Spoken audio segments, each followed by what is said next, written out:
आज हम परम पूज्य आचार्य वर्ग की सन्निधि में परम श्रद्धास्पद आचार्य महाप्रज्ञ जी की स्मृति कर रहे हैं।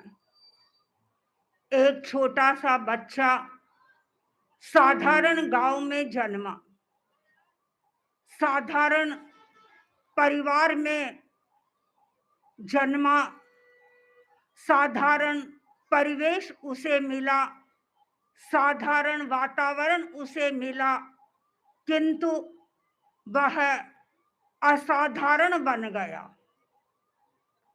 वह दुनिया की आंखों में समा गया। आखिर इसका कारण क्या था? वह असाधारण कैसे बना? वह असाधारण क्यों बना? यद्यपि जब वह छोटा था उसके बारे में भविष्यवाणी की गई थी कि ये बच्चा योगी बनेगा, और उस बच्चे की माँ ने भी यही कहा था कि मेरा बेटा राजा बनेगा। और उस समय की गई उस भविष्यवाणी पर शायद लोगों ने गौर भी नहीं किया था और विश्वास भी नहीं किया था।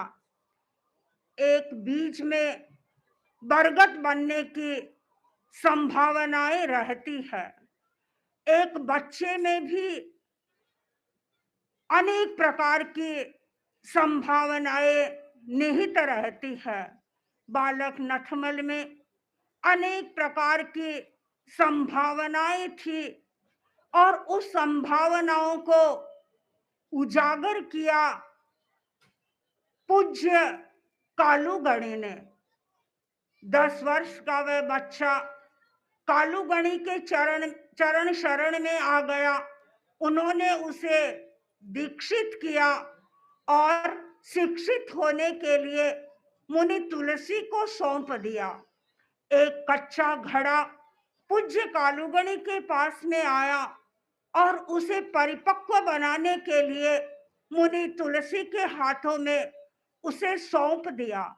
कुमारपाल भाई देसाई कई बार कहते हैं कि एक अबोध शिशु मुनि तुलसी के हाथ में आ गया, मुनि तुलसी के पास पे पहुंच गया और उस अबोध शिशु को उन्होंने भगवान बनाकर जनता के सामने प्रस्तुत कर दिया।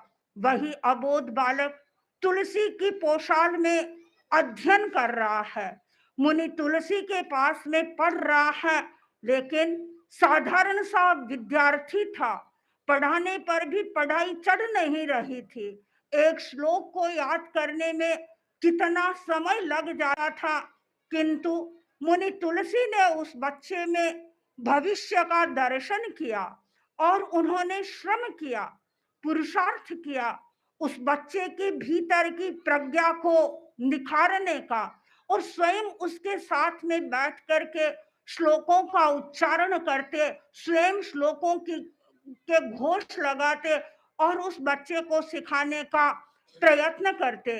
और वही छोटा बच्चा जिसको पूज्य कालूगणी कहते थे, यह तो नाथू है, शंभू है, बलकल चीरी है, अनेक नामों से उस छोटे साधु को पुकारते थे। और मुनि तुलसी के पास जब से आया, धीरे धीरे उसकी प्रज्ञा में, उसके प्रतिभा में निखार आने लगा।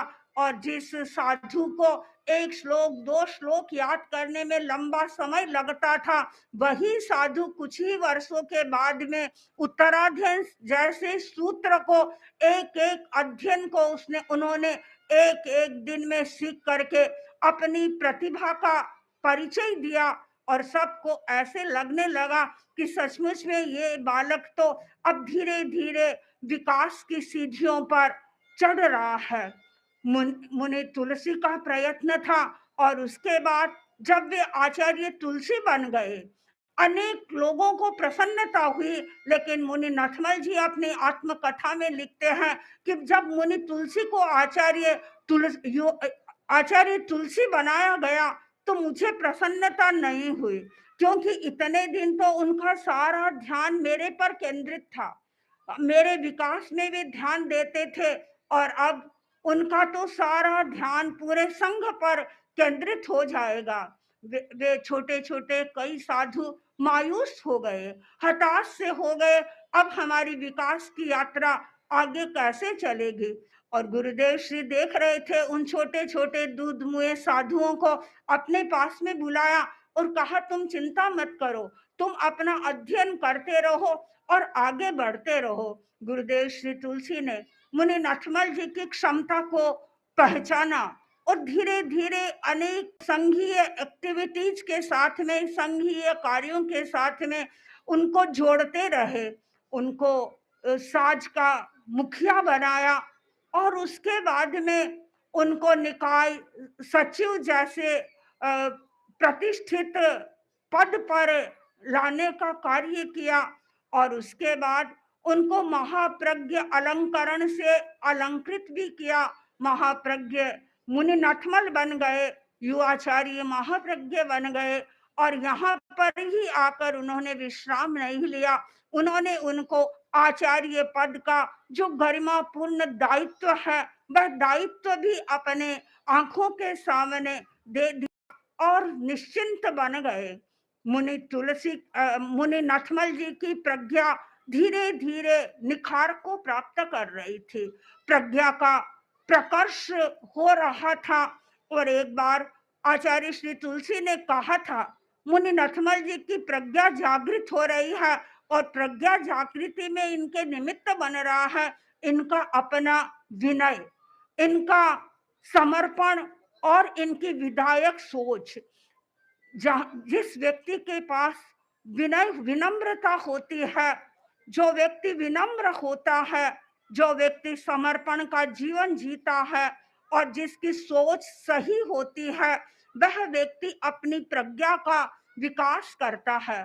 परम पूज्य आचार्य महाप्रज्ञ जी ने इन्हीं गुणों के आधार पर अपनी प्रज्ञा का विकास किया, और जैसे जैसे उनकी प्रज्ञा में स्फुरना होती रही, विद्वत जगत उनसे बहुत अधिक प्रभावित होता गया। अनेक लोग, अनेक विद्वान ऐसे थे जो उनकी प्रज्ञा के कायल थे, उनको लगता था कि इनके पास में ज्ञान की क्षमता है। वे एक दार्शनिक के रूप में प्रतिष्ठित हुए, केवल हमारे धर्म संघ में ही नहीं, दूसरे लोगों ने भी इस बात को स्वीकार किया। एलाचार्य विद्यानंद जी का नाम आप लोगों ने सुना होगा। वे कहा करते थे कि मैं विश्व के शीर्षस्थ दार्शनिकों में से एक मुनि नथमल जी को मानता हूँ। और उसके साथ साथ में उन्होंने एक बात ये भी कही थी कि मैं दर्शन जगत का इन्हें दूसरा राधा कृष्ण मानता हूँ। ये सब कब कहा जाता है? जब व्यक्ति के पास में प्रज्ञा का प्रकर्ष होता है।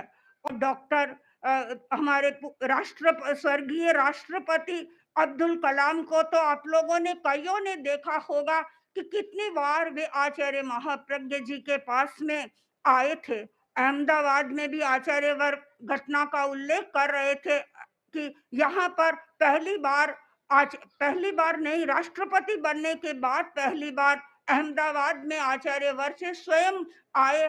पूछा क्यों आए हैं, तो पता चला कि भाई मैं आपसे आशीर्वाद लेने के लिए आया हूँ। और उसके बाद वह सिलसिला इतना चलता रहा। आचार्य वर्ग जब मुंबई पधारे तो मुंबई में भी 2-3 दिन तक लगातार उनका आना जाना आचार्य वर्ग के पास में होता रहा।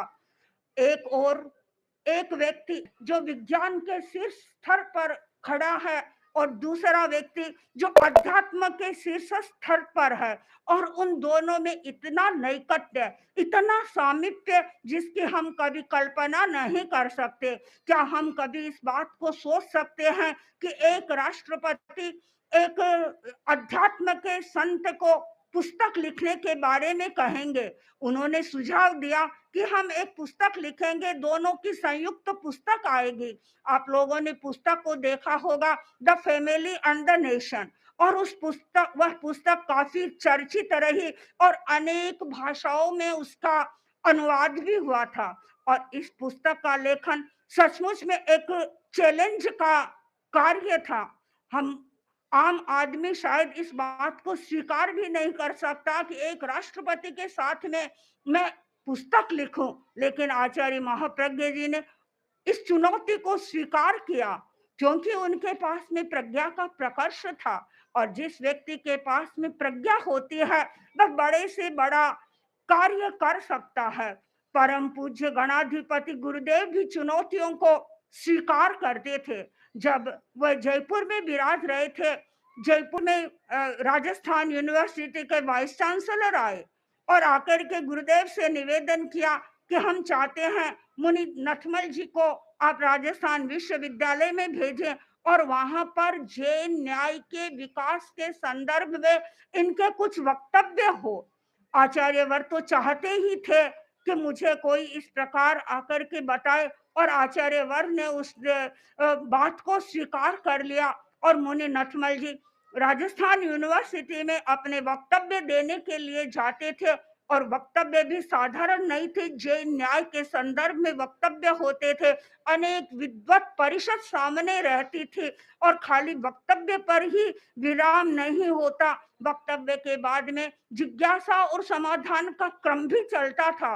विद्वत लोग अनेक प्रकार की जिज्ञासाएं करते थे और परम मुनि श्री नथमल जी उन सब जिज्ञासाओं का अच्छी तरह से समाधान देते थे और सारे विद्वान लोग उससे उनके उत्तरों से समाहित भी होते थे। उन्हें लगता था कि हमारी जिज्ञासाएं समाहित हो रही है। जिस व्यक्ति की प्रज्ञा का जागरण हो जाता है, तो वह कठिन से कठिन कार्य भी अपने हाथ में ले लेता है। हमने अनुभव किया, जब जब आचार्य वर्ग के सानिध्य में परिषदों का आयोजन होता, जैन विद्या परिषदों का, और उन जैन विद्या परिषदों में अनेक प्रकार के विद्वान आते। कभी भगवती के संदर्भ में जैन विद्या परिषद हो रही है, कभी आयारों भाष्य के संदर्भ में जैन विद्या परिषद हो रही है। अनेक विद्वान आते, अपने अपना पत्र पढ़ते और पत्र के बाद में अनेक प्रकार की जिज्ञासाएं सामने आती। पत्र पढ़ने वाले लोग अपने प्रश्नों का उत्तर नहीं दे पाते, आचार्य महाप्रज्ञ जी बड़ी सहजता के साथ में हर प्रश्न का उत्तर दे देते और लोगों को लगता कि सचमुच में आचार्य महाप्रज्ञ जी ज्ञान के आकर हैं। और धीरे धीरे हम देख रहे थे आचार्य वर्ग की प्रज्ञा विकसित हो रही थी, आचार्य वर्ग की प्रज्ञा जागृत हो रही थी। और उस जागृत प्रज्ञा का ही शायद फलित होगा कि इतने विद्वान लोग आचार्य वर्ग के साथ में जुड़े हुए थे, आचार्य वर्ग के व्यक्तित्व से प्रभावित हो रहे थे। आचार्य वर्ग एक कुशल प्रवक्ता थे। हिंदी भाषा में तो वे प्रवचन करते ही करते थे। अनेक लोग उनके प्रवचन को आज भी सुन रहे हैं। संस्कार चैनल में कई लोग बताते हैं, जब आचार्य महाप्रज्ञ जी का प्रवचन आता है, उस दिन हम अवश्य उस प्रवचन को सुनते हैं। हिंदी भाषा में उनका प्रवचन होता, लेकिन संस्कृत भाषा पर भी उनका पूरा अधिकार था। मुंबई में जब गुरुदेव तुलसी विराज रहे थे, तो उस समय में भारतीय विद्या भवन में कार्यक्रम हुआ था और भारतीय विद्या भवन में अनेक संस्कृत के लोग ही वहां उपस्थित थे, संस्कृत के विद्वान उपस्थित थे और वहां पर वक्तव्य कराया गया मुनिश्री नथमल जी का। लोग विद्वत लोग सुनकर के इतने प्रभावित हुए, वे कभी कल्पना नहीं कर सकते थे कि एक जैन साधु को इतना अच्छा संस्कृत का ज्ञान हो सकता है, इतना अच्छा वह वक्तव्य दे सकता है। और वक्तव्य ही नहीं, आशु कविता भी संस्कृत में कर सकता है। और उसी प्रवचन, उसी वक्तव्य के बाद में जब आचार्य श्री तुलसी ने वहां से प्रस्थान कर दिया और मुनि नथमल जी भी पीछे पीछे चल रहे थे, तो अनेक लोगों ने पूछा कि आपने मुनि नथमल जी, आपने ये अध्ययन कहाँ पर किया है, किस विश्वविद्यालय में आपने अध्ययन किया है? तो उन्होंने बताया कि तुलसी विश्वविद्यालय में मैंने अध्ययन किया है। विद्वान लोग इस नाम को सुनकर के आश्चर्यचकित रह गए। उनको लगा कि ये तुलसी विश्वविद्यालय कौन सा है, कहाँ पर स्थित है। हिंदुस्तान में तो कहीं इसका नाम ही नहीं सुना, और ये तुलसी विश्वविद्यालय का नाम बता रहे हैं। आखिर जब उनके मन में अनेक प्रकार की शंकाएं होने लगी, उन्होंने फिर इशारा किया, देखो वह जो आगे जा रहा है वही तुलसी विश्वविद्यालय है। सचमुच में लोगों को आश्चर्य हो रहा था कि एक व्यक्ति जिसने कभी स्कूल का विद्यालय का दरवाजा नहीं देखा, कभी विश्वविद्यालय नहीं देखा, कभी महाविद्यालय नहीं देखा, और वह व्यक्ति ज्ञान के प्रकर्ष को प्राप्त करेगा, इसकी कल्पना भी नहीं की जा सकती। किंतु वे लोग इस स्थिति को प्राप्त कर सकते हैं जिसे एक अच्छे गुरु का सुयोग मिल जाता है। परम पूज्य गणाधिपति गुरुदेव श्री तुलसी का एक ऐसा योग मिला जिस योग के कारण वे उत्तर आगे बढ़ते रहे, आगे अपना विकास करते रहे। यद्यपि कई लोग इस भाषा में भी कह देते थे कि मुनि नथमल जी का जो समर्पण है वह अंधा समर्पण है। आचार्य तुलसी यदि कहेंगे कि पश्चिम में सूर्य उदित हुआ है, तो मुनि नथमल जी इस बात को सिद्ध कर देंगे कि पश्चिम में ही सूर्य उदित हुआ है। यद्यपि मुनि नथमल जी इस स्थिति में नहीं थे, सिद्ध कर सकते थे, लेकिन वे ऐसा नहीं करते थे। उनका समर्पण जागरूकता का समर्पण था, और उन्होंने अपना सर्वस्व समर्पण किया, और उस समर्पण का ही परिणाम है कि वे कहां से कहां पहुंच गए। उनकी यात्रा में हमेशा वे आगे बढ़ते रहे, आगे बढ़ते रहे, और गुरुदेव श्री तुलसी ने उन्होंने उनको उस स्थिति में ला करके उस स्थिति में पहुंचा दिया जिस स्थिति में वे आगे बढ़ना चाहते थे। उनके मन में एक आकांक्षा थी कि साधना के क्षेत्र में मैं आगे बढ़ूं। यद्यपि साधना के क्षेत्र में उन्होंने अनेक प्रयोग किए, और उन प्रयोगों की चर्चा अपने आत्मकथा में भी की है, लेकिन वे चाहते थे कि मैं प्रत्यक्षदर्शी बनूं। प्रत्यक्षदर्शी तो वे नहीं बन सके, लेकिन उन्होंने अपनी साधना के द्वारा अंतर्दृष्टि जागृत की, और उसके साथ साथ में साधना के द्वारा उन्होंने उपशांत कषाय का विकास किया। यानी इतना उनका कषाय प्रतनु था, कभी उनको आवेश में नहीं देखा। इतने बड़े धर्म संघ का प्रशासन वे करते थे, लेकिन बड़े मृदु तरीके से प्रशासन करते थे। ऐसा नहीं कि संघ को खुला छोड़ दिया, किसी ने गलती की उसको नहीं कहा, नहीं, वे कहते थे, लेकिन उनको कहने का अपना एक अलग तरीका था। यानी उपशांत भाव में वे स्वयं रहते थे, और कोई व्यक्ति कभी उनके सामने तेज बोलता तो उनका हाथ से इशारा होता कि तुम शांत हो जाओ, तुम शांत हो जाओ, और अपने बात को तुम धीरे से कहो। तो साधना के द्वारा उन्होंने अपने अंतर्दृष्टि का विकास किया। साधना के द्वारा उन्होंने उपशांत कषाय का विकास किया। आज के दिन मैं उनके बारे में, उनका बहुआयामी व्यक्तित्व मेरे सामने है। मैं बहुत कुछ कह सकती हूँ, जितना कहूँ उतना कम है। परम पूज्य गुरुदेव श्री महाप्रज्ञ जी कई बार कहते थे आचार्य भिक्षु के संदर्भ में कि मैं बहुत अधिक अपने संदर्भ में कहते थे आचार्य भिक्षु का उदाहरण देकर के कि मैं बहुत अधिक सौभाग्यशाली हूँ। आचार्य भिक्षु भारमल जी स्वामी को कहते कि तुम सौभाग्यशाली हो कि पहले तो मैं तुम्हारे सामने हूँ, और अब तुम्हारे सामने हेमड़ा आ गया है। और आचार्य महाप्रज्ञ जी इस संदर्भ में कहते थे कि पहले तो मेरे सामने आचार्य श्री तुलसी थे, और अब एक नया हेमड़ा आ गया। यानी कि युवाचार्य महाप्रज्ञ जी आचार्य वर्ग के सामने आ गए थे। आचार्य वर्ग एक निश्चिंतता का जीवन जीते थे। पहले सारी चिंताओं का भार पहले सारी चिंताओं का भार आचार्य श्री तुलसी ढोते थे, और अब मैं एकदम निश्चिंत हूँ, सारा कार्य युवाचार्य महाश्रमण कर लेते हैं। कोई भी कार्य होता, मैं अनेक बार देखती, आचार्य वर्ग के सामने कोई व्यक्ति आता, कभी आचार्य वर्ग को पूछ लेता, आचार्य श्री आज बिहार कितना है? कहते महाश्रमण से जाके पूछो। आज कल कहाँ जाना है? महाश्रमण से जाके पूछो।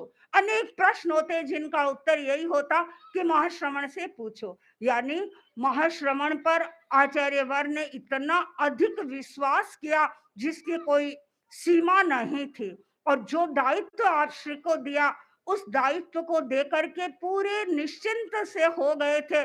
कई बार फरमाते थे, कभी कभी आचार्यवर को मैं देखती, यु आचार्य अवस्था में आप आते, आचार्यवर से व्याख्यान के लिए आज्ञा लेते, तो आचार्यवर जब युवाचार्यवर पधार जाते तो आचार्यवर मुझे कहते, देखो मैं कितना निश्चिंत हूँ, मुझे व्याख्यान में जाने की चिंता नहीं है, मन होता है चला जाता हूँ और नहीं होता है तो मैं नहीं भी जाता हूँ तो चलता है।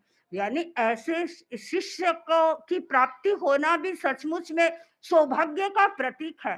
तो मैं मानती हूँ इस माने में आचार्य महाप्रज्ञ जी सचमुच में सौभाग्यशाली थे। उधर तो ऐसे सक्षम समर्थ गुरु प्राप्त हुए और इधर ऐसा सक्षम और समर्थ शिष्य प्राप्त हुआ जो ये चाहता था कि अपने शिष्यों अपने गुरु को मैं अधिक से अधिक चिंता से मुक्त कर सकूं, अधिक से अधिक काम मैं कर सकूं। तो आज के इस अवसर पर मैं यही मंगल कामना करती हूँ कि परम पूज्य आचार्यवर हमें वही शक्ति प्रदान करते रहे जिससे हम भी आगे बढ़ते रहे और संघ की सेवा करते रहे। ओम।